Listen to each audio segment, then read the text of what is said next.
Taxes are paid in the sweat of every man who labors. Franklin D. Roosevelt.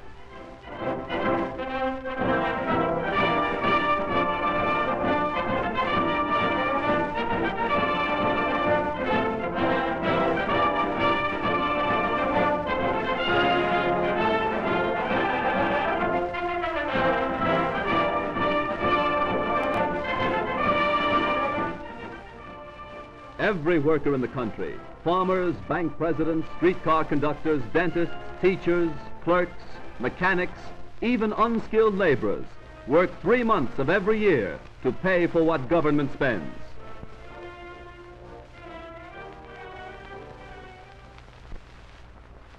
But the rich pay the taxes. Why should I worry? That's where we're fooling ourselves. Why, if government took all incomes over $5,000 a year and taxed them 100%, that would pay the cost of government for only 4 months. Everyone, whether in the factory, shop, farm, or office, pays for the cost of government. Well, suppose we do.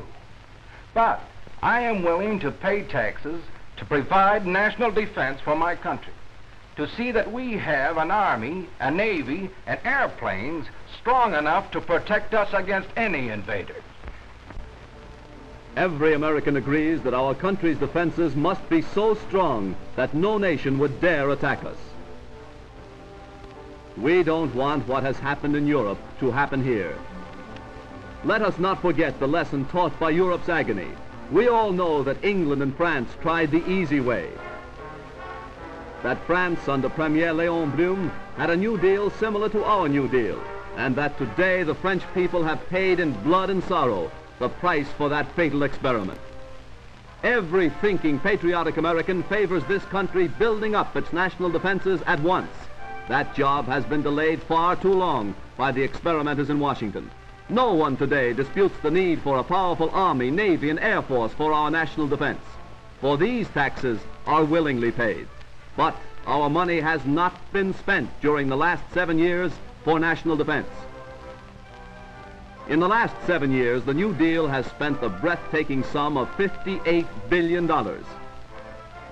Of this total, only $6 billion and $900 million was spent on national defense.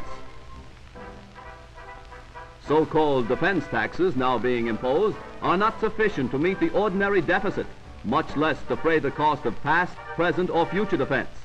What did we get for the money spent by the New Deal for defense?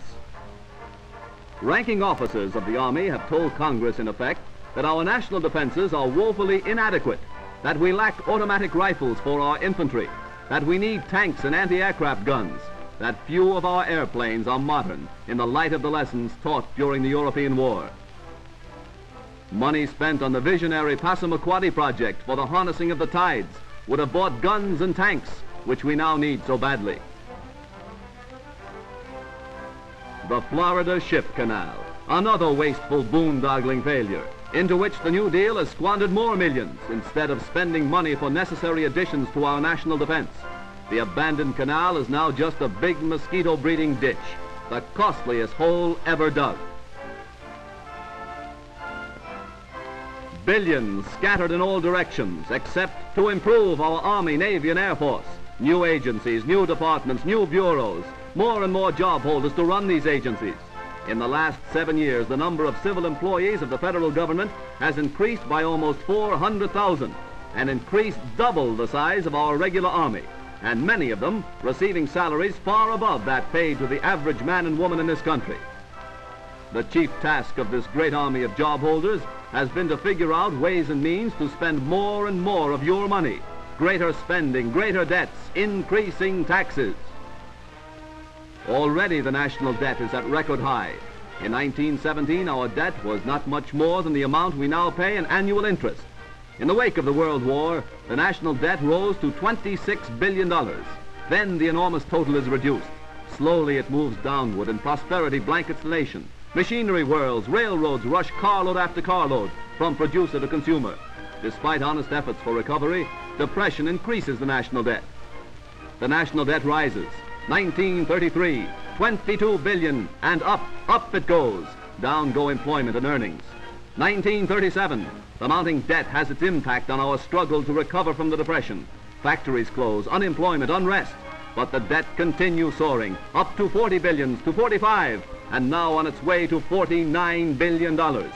Such a debt, created by wasteful and reckless spending, today makes more difficult our job of paying for the national defense we need. The workers' efforts create wealth and supply the money for government spending. The government has no money of its own, except what it takes directly and indirectly in levies and taxes from every pay envelope. Today, more than 25 cents of every dollar of our national income goes for taxes, local, state, and federal. Each of you pays these taxes, taxes that start with raw materials and compound themselves right down through manufacture to the finished product when we buy it. Secretary of the Treasury Morgenthau said recently that more than 60% of the taxes collected by the federal government are paid by consumers, and that means every one of us. In collecting these hidden taxes, the busiest tax collectors of all have no titles and wear no badges. They're the butcher, the baker, the candlestick maker. Hidden taxes are concealed in most of the things they sell. Taxes on taxes that are passed on to us, who pay when we buy the necessities of life. According to statistics compiled by the Northwestern National Life Insurance Company, father works a whole week just to pay the tax on the family's annual food bill. Before the daily bread can be put on the table, all kinds of different taxes must be paid.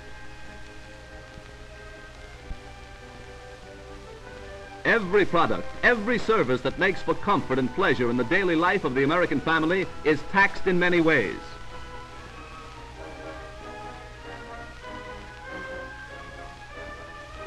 Families with a monthly income of $200 pay $26.12 a month in indirect taxes. Families with monthly incomes of $150 pay $20.16 a month. Those who live on monthly incomes of $80 were paying $10.25 a month in hidden taxes before we began the long-delayed rearmament program. Every time my lady dresses, she dons as many taxes as she does clothes.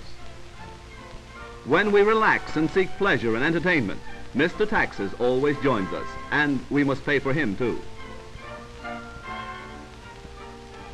Because of the taxes fastened on the cost of building, the normal cost of this house will buy only this modest home.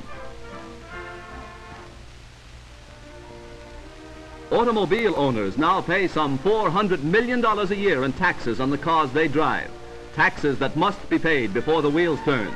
And to add to the cost of every mile traveled and every furrow plowed by farm tractors, the tax paid on gasoline alone reaches the astounding yearly total of $1 billion.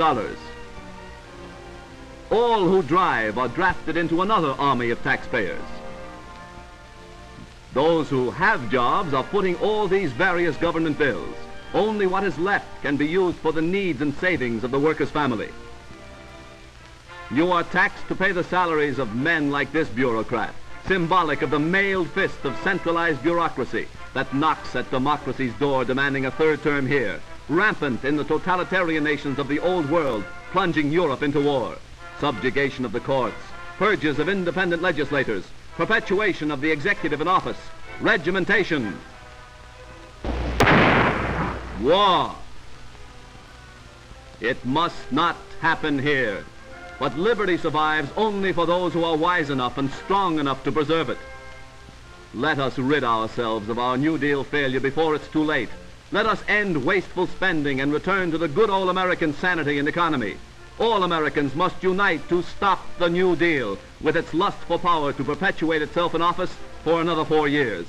It is in our self-interest to preserve the heritage handed down to us by our fearless forefathers. To save ourselves, we must dismiss incompetents and radicals from high places of government. We must elect Wendell Wilke president and speedily become so strong no foe would dare attack us. To that end, let us now dedicate ourselves in a holy crusade that government of the people, by the people, for the people, shall not perish from the earth.